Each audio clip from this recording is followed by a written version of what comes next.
Hello guys, welcome to our own YouTube channel. आज हम करेंगे एक बिल्कुल fresh topic, fresh subject start. वो हो गया क्लासिकल मैकेनिक्स। इसी में ऊपर मैंने लिखा हुआ PD and classical mechanics. PD वाला पोर्शन अभी नहीं कर रहे हैं, क्लासिकल मैकेनिक्स पे फोकस करते हैं। पहले क्लासिकल मैकेनिक्स कर रहे हैं अभी शुरू हम, उसके बाद हम पीडी करेंगे। और पीडी में ऑडी हमने कर ली है, कुछ पार्ट कर लिए, कुछ बचे हुए हैं उसमें भी, और फिर पीडी भी करेंगे। पहले क्लासिकल मैकेनिक्स वाला पोर्शन ख़त्म करेंगे, देन हम पीडी पे आते हैं। ठीक है, तो आज सिर्फ बेसिक करेंगे। और अगर बेसिक ही नहीं आया, आपको नोटेशन नहीं आएगा, आज नोटेशन करेंगे कि एमआई वगैरह में या पीआई में नोटेशंस कौन सी यूज़ होंगी। तो वो नोटेशन पूरे थ्रू आउट क्लासिकल मैकेनिक्स चलेंगी, शुरू से और एंड तक। और बेसिक ही नहीं क्लियर हुआ तो आगे बिल्कुल क्लियर नहीं होगा, या क्या है, या ए बी सी डी ये कहाँ से आ गए ये भी पता नहीं चलेंगे, क्योंकि वो टर्म डायरेक्टली ए यूज़ कर देगा, तुम्हें पता ही नहीं होगा ये ए क्या होता है, बी क्या होता है। ए बी सी यहाँ अपना मीनिंग होगा इनका। ठीक है, तो हम शुरू करते हैं। मोमेंट ऑफ इनर्शिया एम आई, या मोमेंट ऑफ इनर्शिया किसी भी पार्टिकल का किसी लाइन के अबाउट हम कैसे निकालते हैं। ठीक है, क्या होता है मोमेंट ऑफ इनर्शिया। तो मोमेंट ऑफ इनर्शिया जो है वो किसी भी लाइन के अबाउट हम निकाल रहे हैं किसी पार्टिकल का, तो क्या होगा, उस पार्टिकल का मास इनटू उस पार्टिकल का परपेंडिकुलर डिस्टेंस जिस लाइन के अबाउट निकाल रहे हो। मान लो तुम इस पार्टिकल का निकाल रहे हो और इस लाइन के अबाउट। ठीक है, मोमेंट ऑफ इनर्शिया निकलता है एक पार्टिकल का किसी लाइन के अबाउट। तो अगर तुम इस पार्टिकल का निकाल रहे हो जिसका मास m है, और ये इस लाइन के अबाउट निकाल रहे हो, तो क्या होगा इसका मोमेंट ऑफ इनर्शिया, मास इन दोनों के बीच में परपेंडिकुलर डिस्टेंस है, उस डिस्टेंस का स्क्वायर। मान लो इसका डिस्टेंस का स्क्वायर, डिस्टेंस जो है वो d है, तो m d स्क्वायर। इन्होंने r ले रखा है ये डिस्टेंस, तो m r स्क्वायर। अब ये तो बात हुई एक पार्टिकल की। हो सकता है हम सिर्फ एक पार्टिकल को लेके चल रहे हैं, एक छोटा सा पार्टिकल, लेकिन वो सिस्टम जो है पूरे बहुत सारे पार्टिकल से मिलके बना हुआ है। हम कह रहे हैं कि इसका मोमेंट ऑफ इनर्शिया निकालो इस लाइन के अबाउट। तो क्या करते हैं, पूरे का लेने की बजाय हम करते थे हम करेंगे कि एक पार्टिकल लेंगे, उस पार्टिकल का निकालेंगे इस लाइन के अबाउट, और फिर हम क्या करेंगे कि इस मास को जो है वो मतलब समेशन फॉर्म में लिख देंगे, उसको जो है वो इकट्ठा कर देंगे। वो मास क्या होगा, summation I from 1 to n, मतलब एम आई।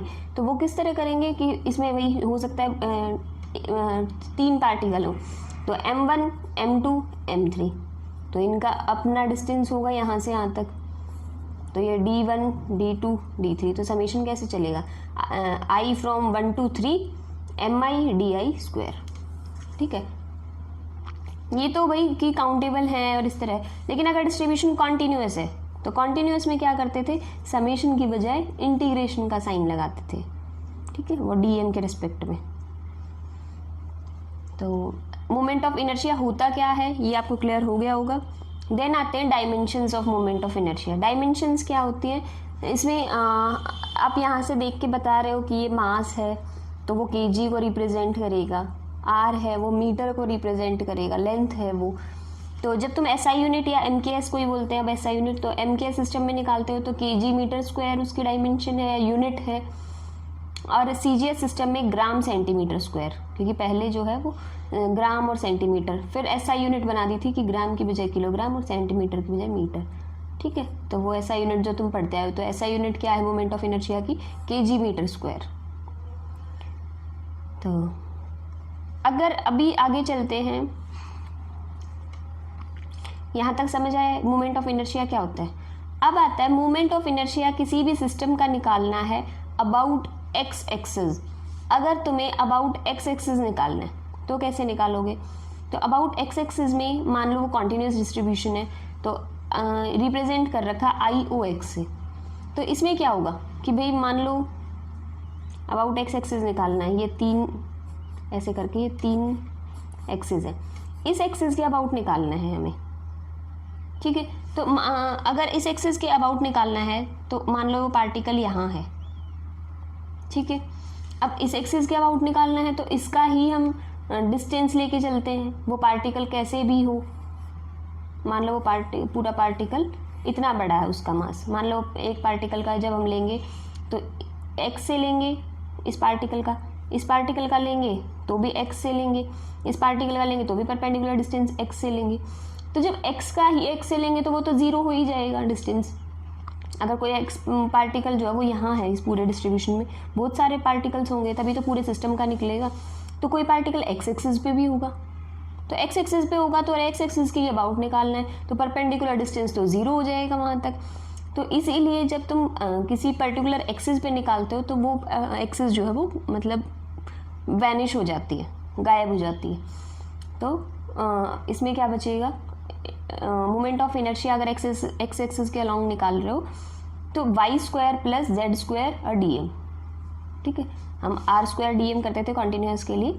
तो अगर ऐसा समेशन की फॉर्म में लिखना हो तो क्या करोगे, समेशन की फॉर्म में अगर ये है तो M I Y square plus Z square, summation M Y square plus Z square, क्योंकि एक्स का एक्स से परपेंडिकुलर डिस्टेंस तो ज़ीरो ही हो जाएगा।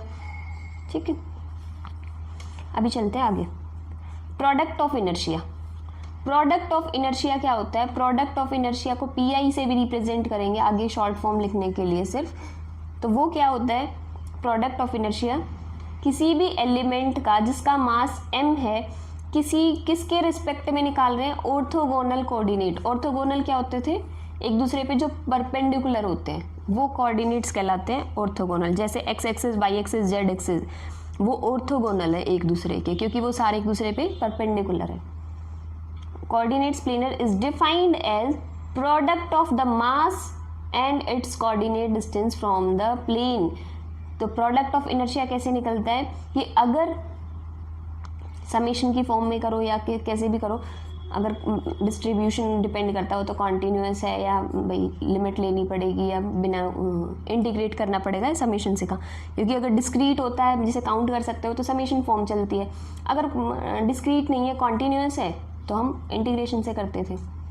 तो समेशन लेके चले, समेशन में क्या होता है, क्या है प्रोडक्ट ऑफ इनर्शिया, उसका मास और जिस दो coordinates, product of inertia, product समझ में आ रही है कि दो चीज़ों की ही होती है। मान लो दो चीज़ ये हैं, ये दो ऑर्थोगोनल तो चाहिए ही चाहिए। इस पार्टिकल का अगर मास है m और इसका प्रोडक्ट ऑफ इनर्शिया निकालना है तो मान लो ये x एक्सिस है, ये y एक्सिस है, ये x एक्सिस है, ये y एक्सिस है। तो हम क्या करते हैं, इसका इस मास इनटू उसके कोऑर्डिनेट डिस्टेंस जो है उस प्लेन से या फिर उस पार्टिकल से, या प्लेन का निकाल रहे हो तो प्लेन का, पार्टिकल का निकाल रहे हो तो पार्टिकल का। तो अगर हम यहाँ से कर रहे हैं तो वो पूरे प्लेन के लिए तो हमने समेशन लगा लिया। अगर एक सिंगल हो पर्टिकुलर तो वो क्या करेंगे, तो यहाँ से इनका कोऑर्डिनेट डिस्टेंस देखेंगे, या फिर तुम ये कर सकते हो कि भाई जो कोऑर्डिनेट तुमने लिए हैं उन कोऑर्डिनेट का डिस्टेंस प्लेन से, इतना याद रखना है तुम्हें कि मास और इनका डिस्टेंस प्लेन से कितना होगा वो कहलाएगा सारा का सारा उनका प्रोडक्ट।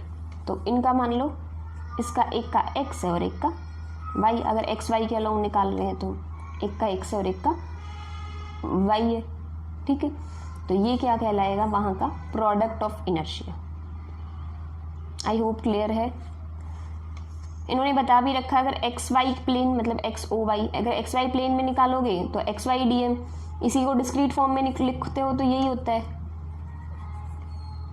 वाई जेड फॉर्म में लिखोगे तो कॉन्टिन्यूस है तो ये डिस्क्रीट है, तो summation M Y Z continuous है तो जेड एक्स एक्सिस के अलॉन्ग ये, otherwise summation M Z X. ठीक है, एक नोट है कि मोमेंट ऑफ इनर्शिया किसी भी बॉडी का हमेशा पॉजिटिव रहेगा, लेकिन प्रोडक्ट ऑफ इनर्शिया पॉजिटिव भी हो सकता है, नेगेटिव भी हो सकता है और ज़ीरो भी हो सकता है। ठीक है, फिर स्टैंडर्ड नोटेशन दे रखी है। अब मैंने जब अभी ऊपर मोमेंट ऑफ इनर्शिया बताया तो मैंने एग्जाम्पल के लिए आपको एक्स एक्सिस के अलॉन्ग बताया था, और एक्स एक्सिस के अलॉन्ग यही बताया था कि एक्स एक्सिस के अलॉन्ग अपना ही डिस्टेंस परपेंडिकुलर हो तो ज़ीरो हो जाता है। तो एक्स एक्सिस के अलॉन्ग जो मोमेंट ऑफ इनर्शिया होता है उसका नाम होता है ए। अपनी मर्जी से कोई भी लेटर नहीं लेना है, ये फिक्स होता है, ये नोटेशन है। ए का मतलब होता है moment of inertia of a system या system of particles along X axis. B is moment of inertia of a particle of a system of particles along Y axis, and this is moment of inertia along Z axis. ठीक है, तो ये याद रखने की चीज़ है। थोड़ा सा खुद लगा सकते हो कि x का x से डिस्टेंस 0 होता है, तो जिसमें x गायब वो x एक्सिस के अलोंग, जिसमें y गायब वो y एक्सिस के अलोंग, जिसमें z गायब वो z एक्सिस के अलोंग। ठीक है, मोमेंट ऑफ इनर्शिया की स्टैंडर्ड नोटेशन हो गई है। उसके बाद हम करेंगे प्रोडक्ट ऑफ इनर्शिया की स्टैंडर्ड नोटेशन।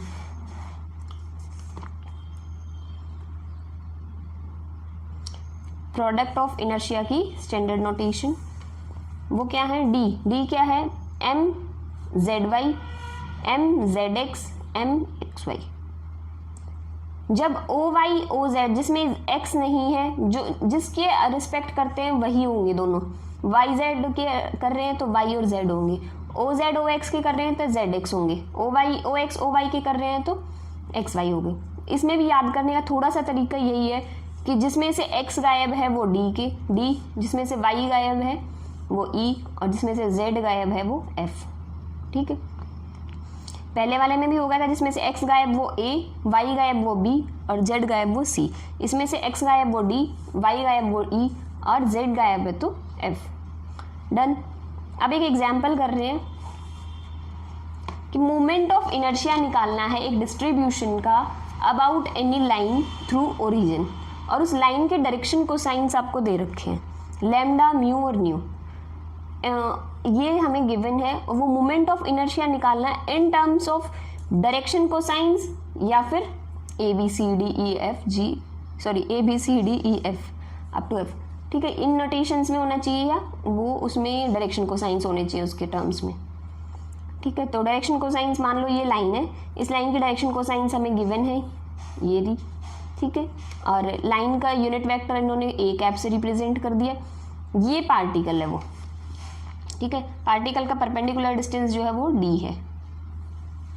ठीक है, और ओरिजिन से डिस्टेंस r है। इतना क्लियर हुआ। ये हमने जो चीज़ गिवन है उनसे बनाया है। और ये r वेक्टर क्या है, x y z, पार्टिकल क्योंकि x y z जो है वो p के कॉम्पोनेंट्स है, कोऑर्डिनेट्स है x y z। चलो चलते, सबसे पहला काम तो मोमेंट ऑफ इनर्शिया निकालना है। मोमेंट ऑफ इनर्शिया का हमें पता होता है कि पूरे पार्टिकल्स का या पूरे सिस्टम का मास, मान लो समेशन m, पूरे सिस्टम का मास हमने ये कह दिया, इनटू में उसका परपेंडिकुलर डिस्टेंस का स्क्वायर। परपेंडिकुलर डिस्टेंस इसका निकालना है इस लाइन के अबाउट। ठीक है, क्योंकि वो ये लाइन जो है वो ओरिजिन से पास हो रही है, इसका ओरिजिन से नहीं निकालना कभी, इसका परपेंडिकुलर इस लाइन के अबाउट निकालना है। इस लाइन पे परपेंडिकुलर डिस्टेंस है d, तो हम d का स्क्वायर, तो हमारा काम अब d स्क्वायर मिल जाए हमें, तो निकालते हैं। चलो d क्या होगा, r क्रॉस a वेक्टर। ठीक है, इसका मोड यही तो होगा distance, r cross a vector. अब r क्रॉस a वेक्टर कैसे निकलेगा, क्रॉस प्रोडक्ट हमने सीखी हुई है पहले, बिल्कुल वैसे ही करेंगे हम। जिसके पास साइंस साइड नहीं थी या फिर मैथ्स, ये तो वेक्टर अलजेब्रा में भी हो जाता है, मे बी फिजिक्स की ज़रूरत नहीं है। तो वेक्टर अलजेब्रा में जो 3D ज्योमेट्री और ये सब पढ़ते थे हम मैथ्स में, वो 11th-12th वाला हो जाएगा। आई जे के एक्स वाई जेड आर के कॉम्पोनेंट्स लिखे, ए कैप के कॉम्पोनेंट्स लिखे, लैम्डा म्यू न्यू, सॉल्व कर दिया। आई कैप जे कैप सिर्फ सॉल्व कर रखा है। ठीक है, निकाला। उसके बाद क्या होता है कि डी क्या था, इनका मैग्नीट्यूड। मैग्नीट्यूड निकालो। मैग्नीट्यूड कैसे निकलता था, आई के कंपोनेंट का स्क्वायर प्लस जे के कंपोनेंट का स्क्वायर प्लस के कंपोनेंट का स्क्वायर अंडर दी रूट। ठीक है, ये होता था डिस्टेंस निकालने का तरीका या मैग्नीट्यूड निकालने का तरीका। किसी भी मान लो एक्स आई कैप प्लस वाई जे कैप प्लस जेड के कैप है, और बोलो इसका डिस्टेंस निकालना है इसका वेक्टर का, तो कैसे निकलेगा, X square plus Y square plus Z square under the root. ठीक है, तो यही कर रखा हमने। डिस्टेंस आ गया डी। अब फॉर्मूले में पुट करते हैं, मोमेंट ऑफ इनर्शिया निकालना है तो समीशन एम डी स्क्वायर की वैल्यू, डी की वैल्यू पुट करो। डी ये है तो स्क्वायर करते ही रूट से स्क्वायर कैंसिल हो जाएगा, तो वैल्यू पुट कर दी डी स्क्वायर की। खुद से क्या करना है तुम्हें, स्क्वायर खोल दो, होल स्क्वायर खोलो सब जगह से। ठीक है, जहाँ से जो चीज़ कॉमन आती जाए वो कॉमन लेंगे हम। एक मिनट,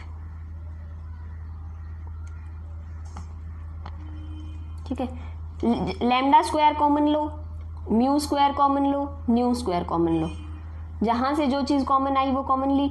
ये जो चीज़ है वो बची हुई है, हमने पूरा सॉल्व किया है, समेशन m को अंदर ले गए हैं।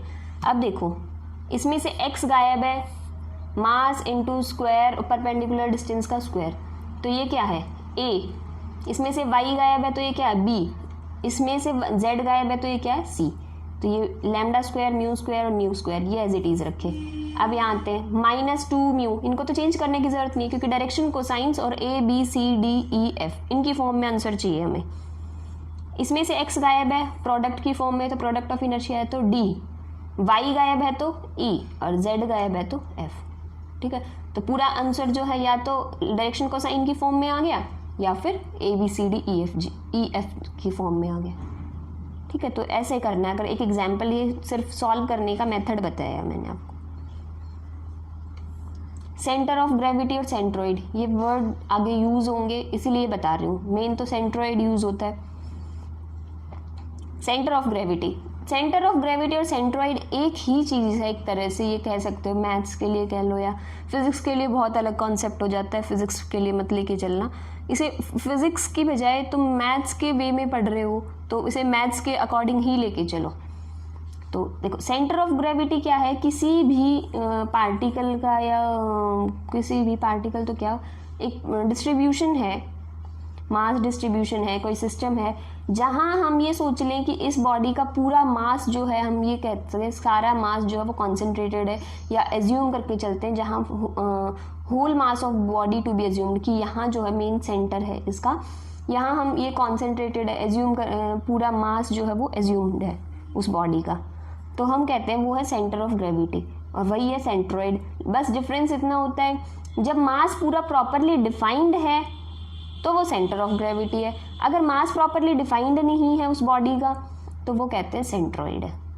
ठीक है, और सेंट्रोइड और सेंटर ऑफ ग्रेविटी कभी चेंज नहीं होता, वो फिक्स पॉइंट होता है। ये बात है मेन याद करने की कि सेंटर ऑफ ग्रेविटी और सेंट्रोइड चेंज नहीं होता है, क्योंकि आगे हम बात करेंगे जब कोऑर्डिनेट्स चेंज करेंगे सेंट्रोइड का तो हम बोलेंगे कि सेंट्रोइड तो फिक्स होता है। ठीक है, क्योंकि इंपॉर्टेंट थ्योरम आने वाली है अभी, पैरेलल एक्सिस और परपेंडिकुलर एक्सिस एग्जाम में बहुत देखने को मिलती है। ठीक है, तो वीडियो लंबी हो जाएगी, पैरेलल एक्सिस थ्योरम अपने आप में लंबी थ्योरम है, फॉर मोमेंट ऑफ इनर्शिया भी करनी है parallel, for product of inertia भी करनी है, और फिर हम परपेंडिकुलर एक्सिस करेंगे। तो आज के लिए इतना ही रखते हैं guys. So thank you guys for watching my video. If you like it, please like, share and subscribe my channel. If you have any doubt, any query, you can message me on Instagram or ask your question in the comment section also, or I will share my description UPI ID and the Instagram link in the description box. So thank you guys.